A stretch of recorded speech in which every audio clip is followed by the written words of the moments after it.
Welcome to the show. It's Filmography Club. I'm Jason. You know what it is. You know who it is. So look, you've read the title for the episode. It's another Our Favorite Movies episode, and we're talking about Ikiru today. That's Akira Kurosawa's 1952 drama starring Takashi Shimura. This movie was brought to my attention by my guest today, Toby Leonard. Toby has been the programming director of Nashville's Belcourt Theater since 2004 and was part of a small group that formed to save the city's last historic neighborhood theater from the wrecking ball in 1999. Since then, he's been dedicated to making the Belcourt a nationally recognized venue through a dedication to a healthy mix of first-run and repertory programming. In 2006, he joined a small group of hand-picked exhibitors to begin work on the Sundance Institute Art House project. In addition to his work at the Belcourt, he has served as a theatrical distribution consultant, handling releases for Kino Lorber, Polsky Films, and Drag City, among others, and as a technical consultant for the Provincetown and Key West film festivals. All of this is to say, the man knows his shit. We spoke via Zoom, and you will no doubt notice the sound quality suffers a bit for this. Sorry about that, but these are the times we live in. All right, there's not a lot of housekeeping to do on today's episode, so let's just get to it. Here's my conversation with Toby Leonard about what many consider to be Kurosawa's masterpiece, 1952's Ikiru.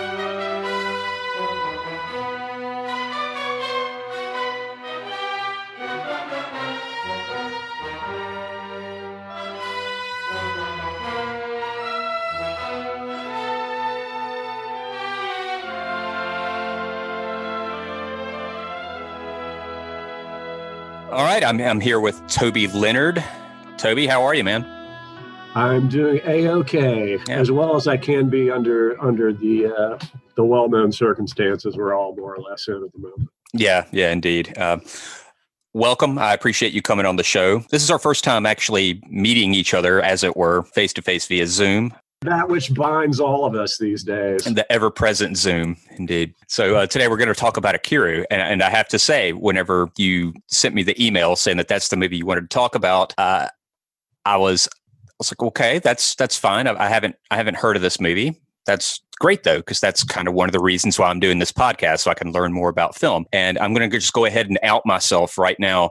This was my first Kurosawa. Wow. This was the first Kurosawa film I've ever watched. I know it's always been in the back of my mind. Like, you really need to watch Seven Samurai or Hidden Fortress or your Jimbo, the movies everyone knows the names of. I'd never even heard of Ikiru. Am I saying that right? Ikiru? Yeah, Ikiru. Yeah. Okay. Just right at the top, I want to thank you for turning me onto this film. This was one of the. I'm so glad to hear it because, when it came up, I was like, oh man, do I really want to I mean, I know that's cutting it like maybe a shade deeper on the Kurosawa level, but we could have just as easily talked about Seven Samurai, honestly, or like any of them. Kurosawa is kind of like comfort food for me, I could almost like pick any of them at random, if I'm trying to like dial down. And you might not think that like picking a samurai film or like, something like that would just like set me down to a level where I'm like, okay, all right, now I can chill. But yeah, he's one of those filmmakers that's just like, I think maybe I saw Seven Samurai before I saw Ikiru, but I do think that those were the two that I saw first, and I saw them at the Belcourt back in 2002. I'm so glad to hear that. That's it's one of the most beautiful movies I've ever seen. It left me haunted and rethinking my life. I'm not even kidding you. It was great. So thanks. Yeah. I've been looking forward to talking about this ever since I finished it.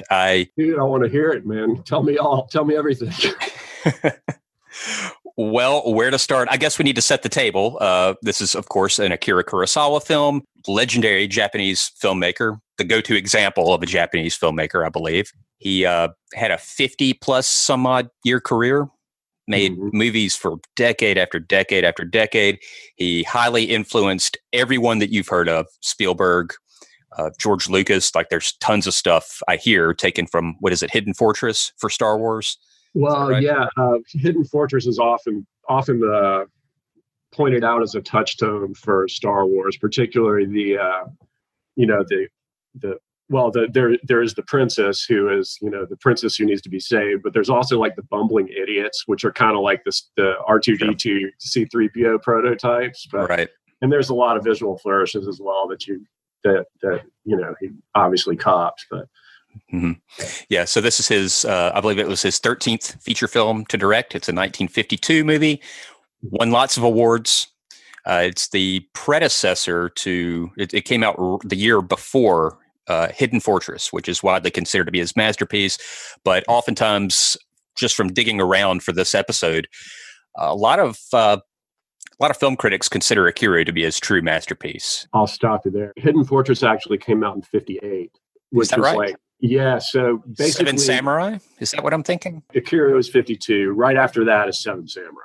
That's the movie I was thinking, right? Yeah. I think you just had that. And then like all of the 50s is just like one masterpiece after another. Like the Hidden Fortress might be like 4 or 5 films later. Absolutely wonderful movie. Kurosawa, when I think of Kurosawa, and again, I'm just some dumb Anglo guy living in 21st century United States. I'm not really a cinephile by any means. But when I hear Akira Kurosawa's name, I don't think about dramas. I think about period piece samurai films. Those tend to be the ones that kind of suck up the oxygen when in the room when you're talking about Kurosawa's films. A lot of critics that I've read talking about Ikiru, they point to this one and they say, no, it's his dramas. The period pieces are fantastic too, but the dramas like Ikiru, that's where it's at. I'm looking forward to getting into the rest of the guy's work, but that's another podcast, I suppose. Well, so Takashi Samura, who is the lead, plays the lead actor in Akira, the man whose end of life we follow right from the beginning.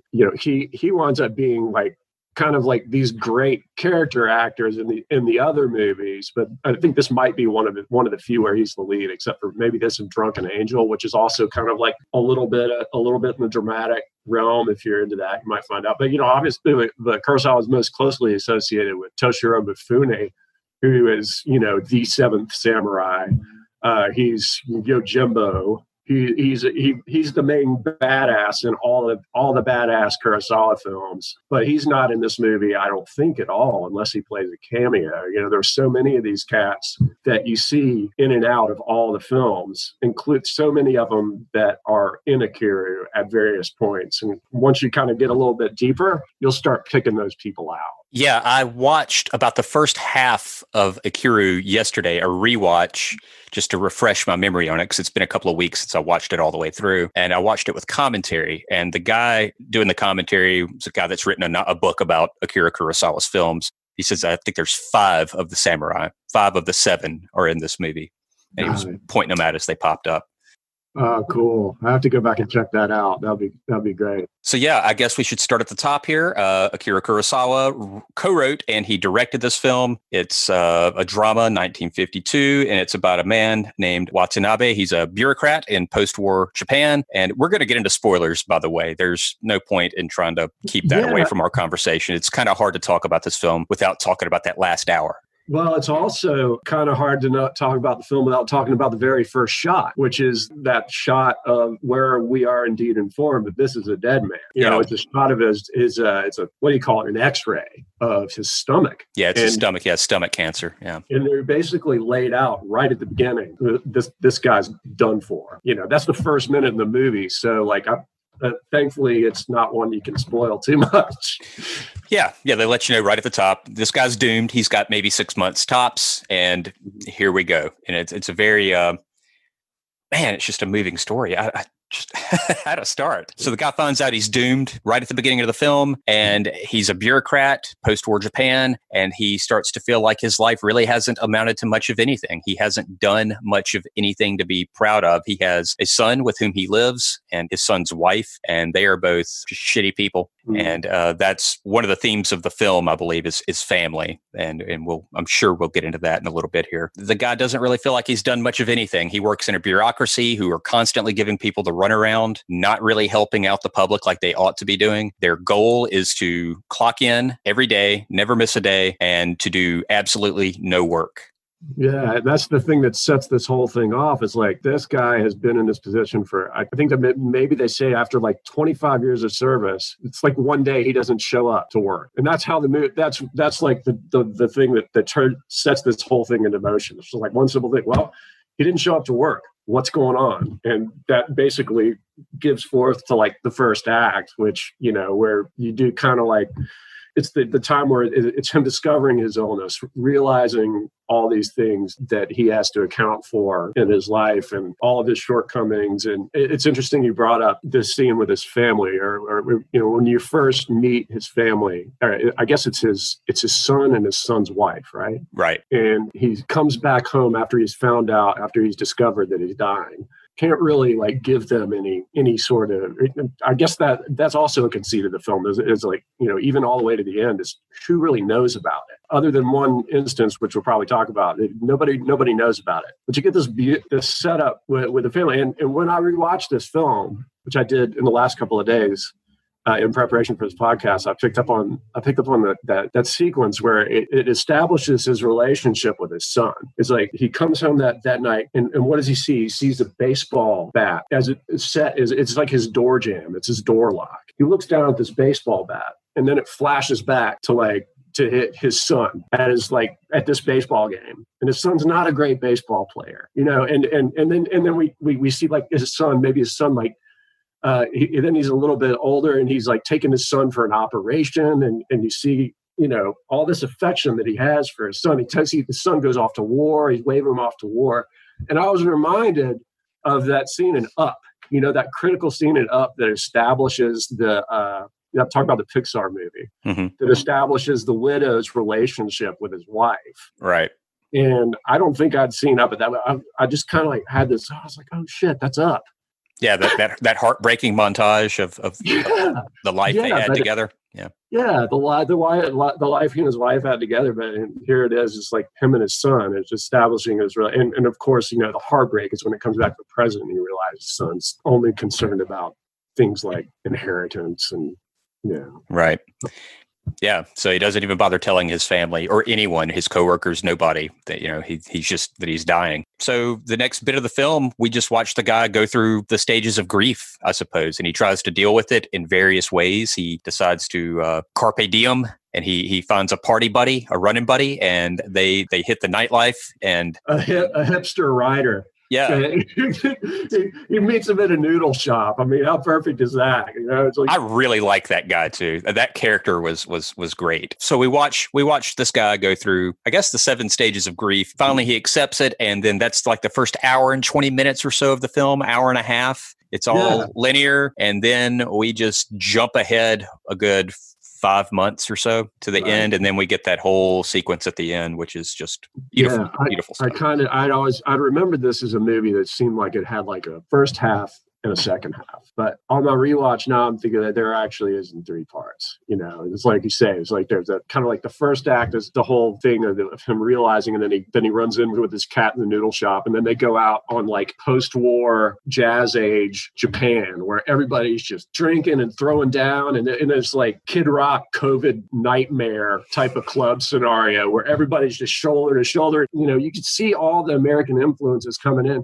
And, he himself is this older figure from a past time. And I think you kind of are constantly reminded of that through various little visual cues or whatever. But he's clearly at odds with this new post-war environment. To put it in some sort of historical context, I guess maybe that's an important thing to recognize when watching it in the current context. It is. During the commentary, the guy doing the commentary, he does point out the idea of a bureaucracy that it's as powerful as those guys are supposed to be was pretty new to Japan. At that point, up until that point, it was imperial. Everything was top down from the godhead emperor running everything, and he would just decree things and things would just kind of run downhill from there. After this, it's something resembling democracy that we would recognize, and there's more power given to local governments, but these guys are just ill-equipped to deal with it, and they do everything in their power to just do nothing. Yeah, and I'm not sure if it's ever directly addressed or not, but do you know if is it supposed to be in Tokyo? I can't recall. I almost said Tokyo earlier, like Tokyo nightlife, but I genuinely couldn't remember if that was Tokyo or not. I just assume because that's the biggest, city. And you kind of get into that a little later as characters like the vice mayor and the mayor are introduced in the scenario. But yeah, when you look at that, I kind of see it as like the first section ends after he goes out and has his big all-nighter with this writer guy. And then it transitions to this new thing. It's like, so he's gotten his vice stuff out of the way. And now he's kind of this young woman who I guess needs his stamp of approval. And he's not been at work, shows up at his home, right? I think that's right, because she's actively seeking him out. She needs his signature because she's resigning. She was a subordinate at work in the bureaucracy in the town hall, and she's quitting to go make toys, to work at a toy factory. Right. And so at that point, we get away from this ill-advised alcoholic turn and into this perhaps similarly ill-advised yearning for youth, which becomes manifest in this young woman. So then there's this whole section with her, right, and all these incredible scenes, just of crowds and restaurants and these sets where they go to some noodle shop and there's a staircase behind them. There's just layers upon layers. I think just photographically, there's so much to savor in so many of these sequences that are some of the busiest sequences in the film entirely, where there's the most activity, the most going on in the foreground and background. You can actually press pause on any of this.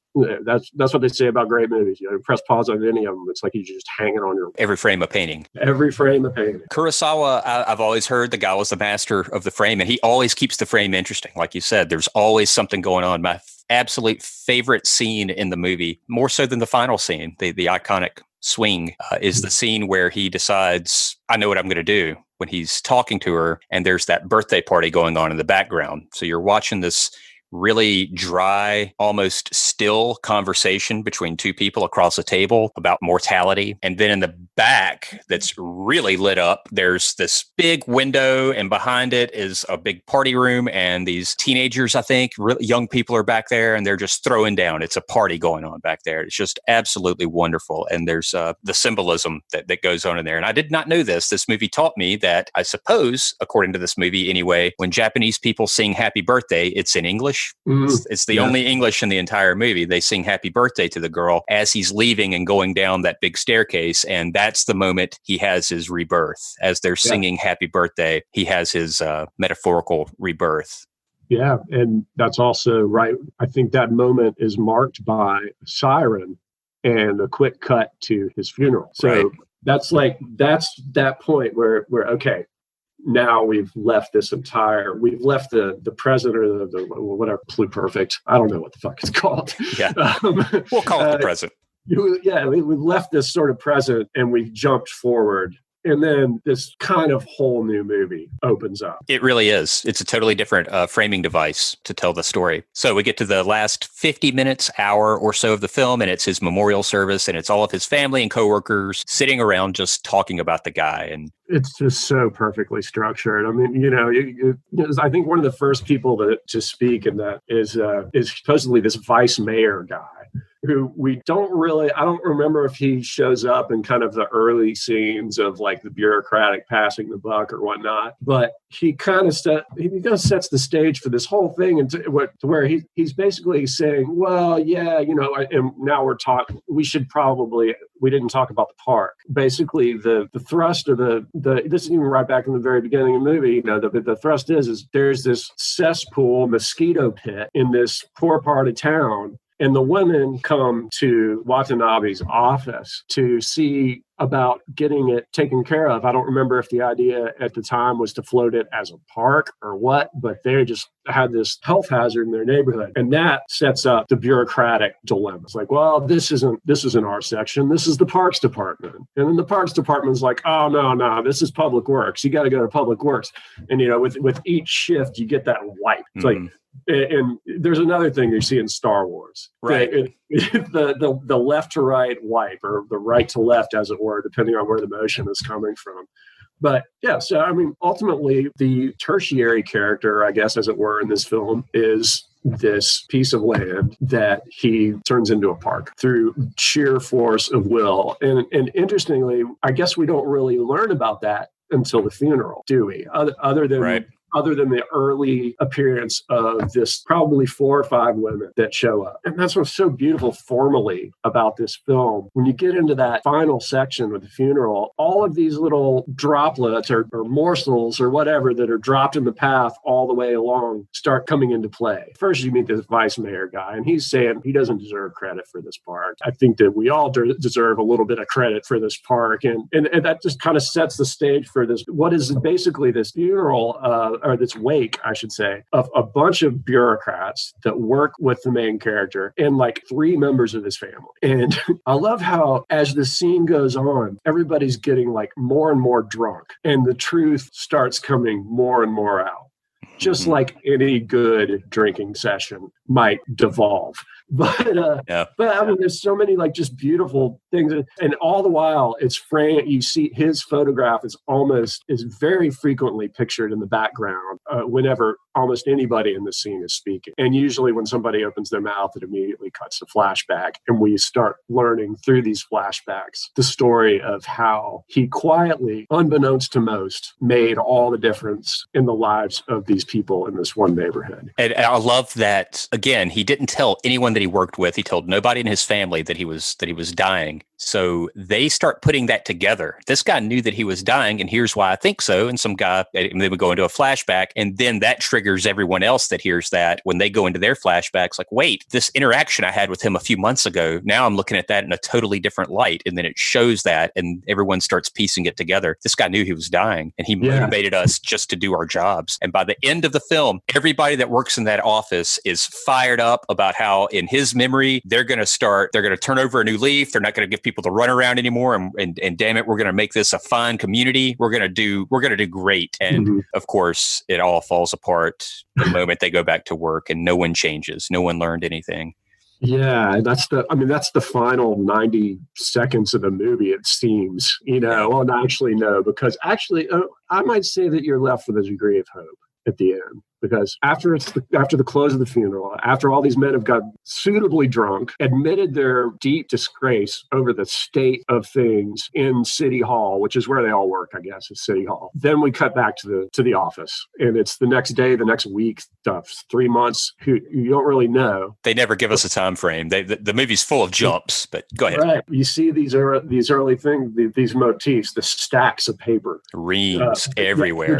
They're just buried. Everybody's framed like somebody's head might be framed like with halfway framed below their nose with just paper in it.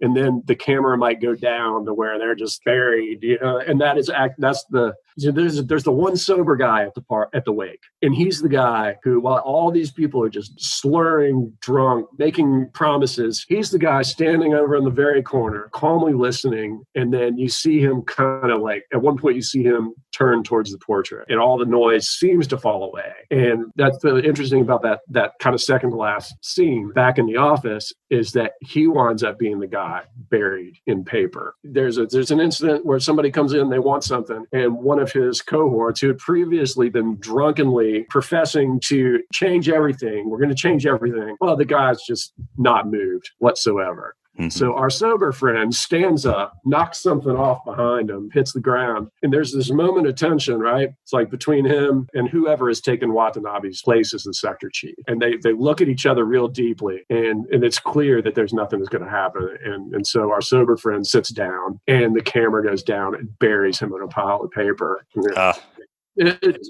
Moments like that just hit me full square in the chest, too. All that work. The last 50 minutes of this movie looked like they were building up to this great, huge change. And then, no, human nature takes over the moment these guys sober up and they go back to work. It's like, no. But the moment of hope is a recurrence of the song. You hear that the song, Life is Brief or Life is Sweet. I can't remember what the name of it is. Gondola no Uta.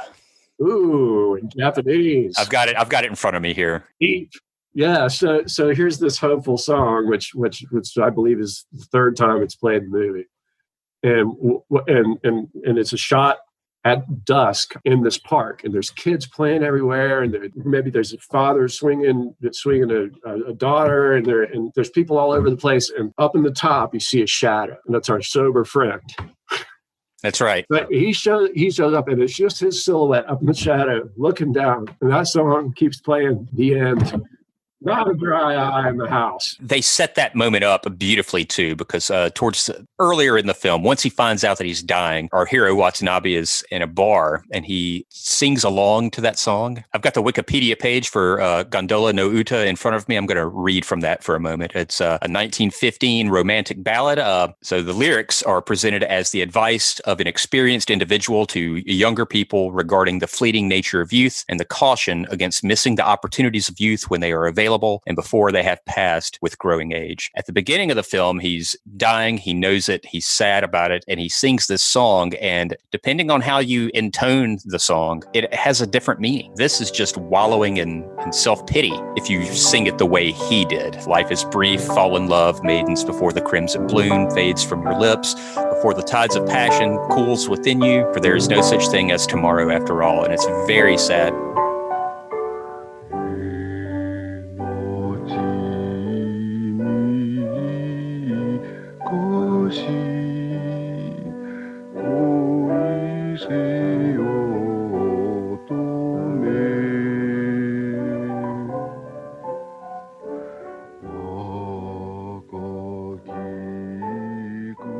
But at the end of the film, when we get to that iconic shot of him on the swing in the park, that is his lasting legacy that will live past him, that he was searching for and he forced into existence. He sings it again, but this time with great contentment, and he's totally at peace with it. And it's this haunting, beautiful shot of this late middle-aged man in a child's swing, just looking content, singing that song at night as the snow falls on him. It's gorgeous.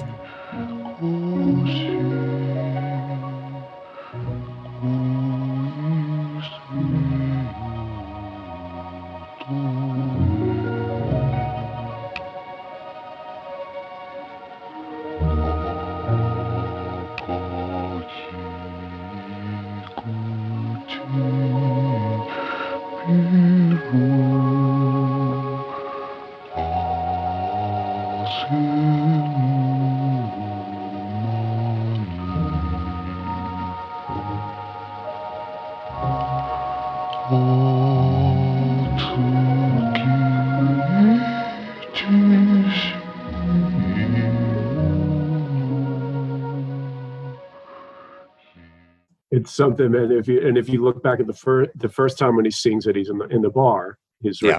They're out there. He's out there with his drunk buddy, and he starts singing it. All the people around it's clearly a bummer for everybody, but I think him. But he's framed in confetti. He's got confetti all around him. And then the next time he's framed in snow. So you kind of have a little bit of here's the falseness of the nightlife, the lie of the nightlife, and it's immaterial confetti of the brain, contrasted against just a beautiful evening snow that's apparently, as we find out from the policeman who brings his hat to his wake, was basically his dying breaths. I know. I was speechless at the end of the movie, which is not a good place to be if you're going to get on a podcast and talk about the movie. But do you ever do a thing like at the beginning of your podcast where you cut and say, all right, go watch the movie. Go watch that movie, folks. Look, if a Japanese film from 1952 does not sound like something you want to watch, you will not regret it. It's beautiful. Thematically, it's beautiful. Visually, it's absolutely gorgeous. I mean, there are plenty of shots that are just people in a big shared office space just talking. And Kurosawa always keeps that frame interesting. It's always worth looking at. That shot with from behind the supervisor, looking out at the rows of his workers that are all back and forth, talking to one another, and you've got that fan up overhead oscillating. There's always something going on in his frame. These little things, they reappear. I personally like, an early scene where he comes home to his family. What you see in the corner is a framed picture of his wife who's passed away. Yeah, some 20-odd years ago. Yeah. And it's framed exactly like what you wind up seeing at his funeral. Or at his wake, I should say. Just little recurring things like that come back and get you. Yeah. The bunny rabbit that he gives his young paramour, as a gift, which she promptly rejects, which prompts him to grab it from her as the happy birthday is playing in the background. What did you take out of the relationship between Watanabe and Toyo, who is the young lady, because I did not get the impression that there was anything on his end that was untoward. She definitely got that impression towards the end, though, when she was like, "What are we doing? Why are you taking such an interest in me? This is not proper at all." I think that was one of the more realistic moments in the film, because yes, of course, a girl half his age, younger even, would be creeped out by this old guy wanting to hang out with her. And I think I take it on face value that he was telling her the truth. You just have a love of life that I find fascinating, and I want to know where that comes from. Maybe it's somewhat incumbent upon the viewer to detect, a mild. Well, you can't call it an obsession, but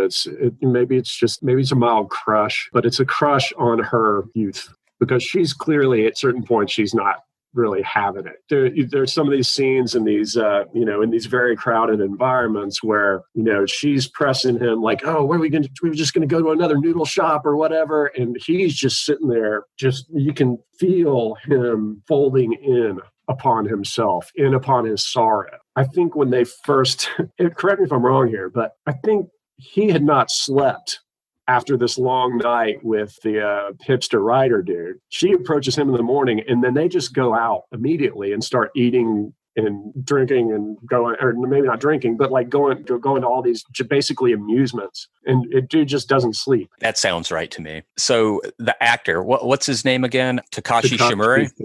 Shimura. Yeah. One of the better performances I've ever seen in film. I tend to speak in hyperbole sometimes. Not right now. His performance was utterly convincing. The scene where he finds out he's going to die, and there's several takes in this that are pretty long. There's definitely stuff that Spielberg took from Akira Kurosawa, by the way, in this movie. Lots of long takes with different blocking setups going on in it. And the scene where he finds out that he's dying, the different looks that just cross his face. He doesn't say a word. It's just all in his face. It's very realistic, very heartbreaking. He spends a lot of his performance, at least the non-flashback scenes, with, I think it's maybe his bottom lip is just like hanging a little bit lower. Mm-hmm.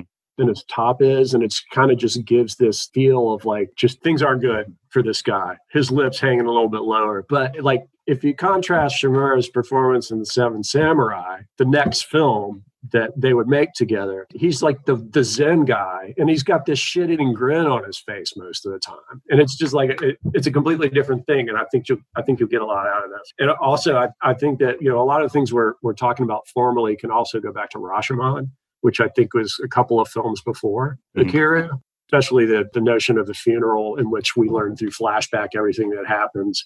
That does come out of a kernel that Rashomon is well known for. In fact, I think the term for it is the Rashomon effect. Is that right? Yeah, I think that's maybe the term for, the scenario where we learn about, multiple point of views of what may have happened in the past in the situation through the point of views of 3-4 different people. And together they inform what may have been the core truth. Kurosawa, this was I believe it was his 13th feature film at this point. And you can definitely tell this guy's honed his craft. He knows what he's doing at this point. It doesn't surprise me that device for like the last hour or 50 minutes or whatever the film showed up in another film of his before. This is very early 50s. Film had not been around that long at this point, and it's already operating at a level that, pick a random Netflix original movie. This is light years beyond that stuff. I'm not to pick on Netflix original movies. In fact, I'll be talking about one of those pretty soon. But there's a reason why people write books about the work of Akira Kurosawa. He was not alone in being a master at working at that time. The cinema of post-war Japan in general is something you can really dive into. There's a lot of other filmmakers, but I think that Kurosawa does serve as an excellent gateway to then go and look into other filmmakers of the era that were working in Japan. Ozu is somebody who got started a little bit earlier in the silent era. Then you get into things like Nagisa Oshima and Imamura, and there's, when Kurosawa crosses over to color, there's this shift. And I'm not well enough informed to suggest that maybe these are the bookends of one of the great eras in Japanese cinema, but there's a lot to discover between the 40s and 60s in Japanese cinema that I personally will probably never fully tap, just for my own volition. Yeah, there's a lot you can go a lot of places. Well, I'm looking forward to getting into that stuff. So again, thanks for turning me on to this movie. Thanks for giving me an excuse to watch a Kurosawa movie. I'm blown away. I feel like it might be disappointing from here on out, though. I mean, a lot of critics point to this one as being the top of the mountain, and maybe it's just all downhill from here. Hopefully, I don't get my expectations up too high. Nah, I don't think you will, man. It's far too much. Yeah, there's a lot to appreciate about this movie. It's beautiful on a cinematography level. It's beautiful on a narrative, thematic level. And there's more meat on the bone if you want to get into that. There's tons of stuff. This movie is a scathing indictment of bureaucracy. There's family themes at work here about especially Japanese-specific cultural norms that are being violated with the son and the son's wife, and they just do not respect their elder at all. It's a very humanistic movie. He didn't really go after spirituality at all, which seems to be something that, I mean, this is a movie from the 50s. And if this were an American movie tackling similar subject matter, that this guy would be on his knees in mass or church. And he doesn't even consider that at all. It's as life affirming, I think, as cinema comes. Toby, thank you so much for joining me. And thank you so much once again for turning me onto this movie. I'm in love with this movie, and I feel like I'm going to have a long relationship with it. I'm almost certainly going to go back to it. Oh, man, it's my pleasure. I'll share this movie with anyone. It's one of my favorites, if not the. Yeah. So just to be clear, we're both recommending this movie to you. Thanks so much, Toby. Good talk. Take it easy, man. Thanks. Yeah, you too, bud. All right. And that wraps it up. Next episode, we return to the filmography of Jeremy Saulnier with his ultra-gritty, genre-twisting Green Room. By the way, give us a follow on Instagram. You can find us there at filmography_club_podcast. And maybe give us a review on whatever platform you're using to hear the podcast. Every little bit helps. The goal here is to be able to produce more and more episodes. And every review and follow gets us a little bit closer to that goal. So we would really appreciate it.